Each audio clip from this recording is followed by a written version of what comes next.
You created State of Mind, your podcast, so that people could talk openly and freely on your platform.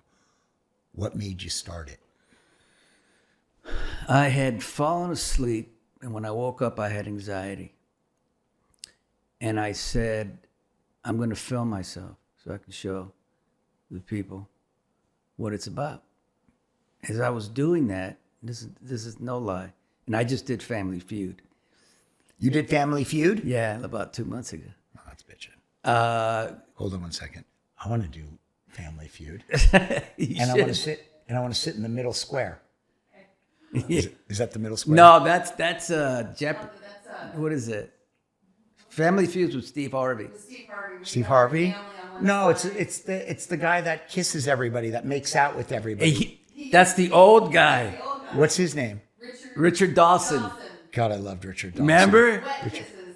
Go Yeah. on. So it's like I hear Steve Harvey say on TV. We're like talking 2 a.m. Uh-huh.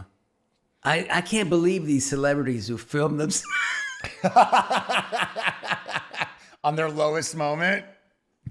And I'm like, I actually laughed, even though I was feeling not good. And the next morning, I told my friend, she goes, why don't you do State of Mind, not State of Mind, why don't you talk about mental health on the phone? I said, who cares? Who's going to care? She goes, just do it. I said, oh, God, when do I put it out? She goes, Sunday. I said, nobody watches on Sunday. So what I started doing is I was promoting my book at the same time, and I was creating this show on the phone, in the car, on Instagram story. Nobody talks for 8 minutes on Instagram story. It's like real quick, right? I did it, and I started getting people, 10,000, 20,000. And I saw it grow, and then I went through hell during the pandemic, but I still went out every Sunday and talked on the phone, not even the people, on the phone, and did it. And then from that went to YouTube, and then 5 years later. You've been doing the podcast for 5 years. 5 years, man. Over 500 interviews. You're excellent at that. Thanks, by the way. man. Well, we're so similar because we're just, I don't know. If you're real and you can be in the moment and you can look down for a second, I think those are the guys that I like. What was your favorite guest?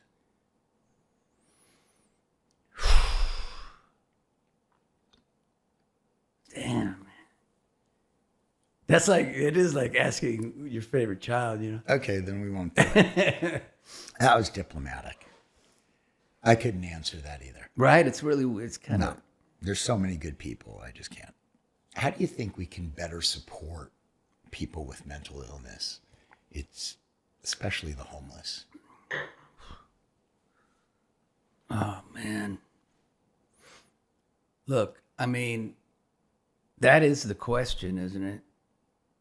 How do we fix it, or how do we help, or I think for mental health, you're doing what you're doing. It's helping.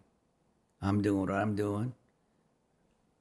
That's the way if there was another way to help, I would do it.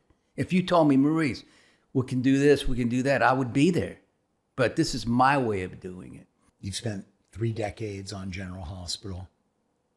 You've spent 5 years doing State of Mind, helping people. What do you want your legacy to be? I want my legacy to be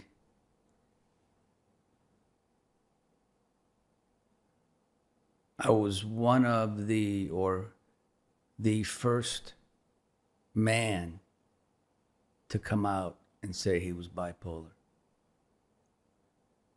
I'm not the first, because Patty Duke came on way before, but that's a woman. No men had.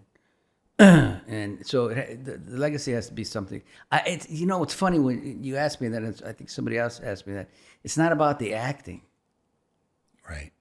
I don't really, I know I've done well, but it's not, it's the mental health.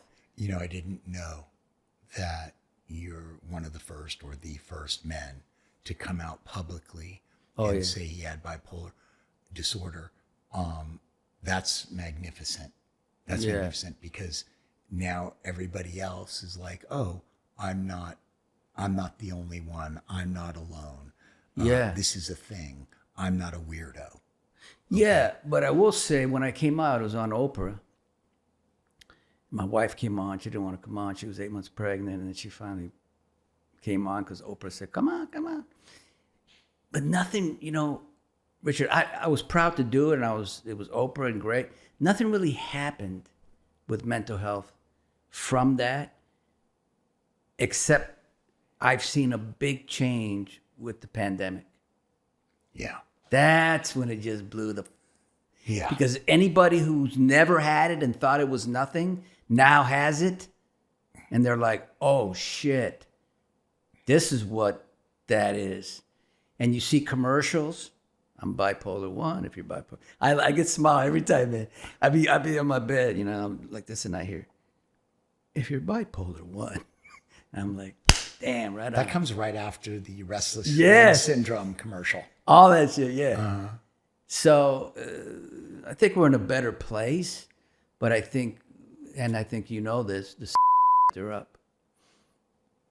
And I hate to even say it because I know how you feel about it, and I feel the same way. So, Well, if we continue to treat each other like shit, Yeah. that's not going to stop. no.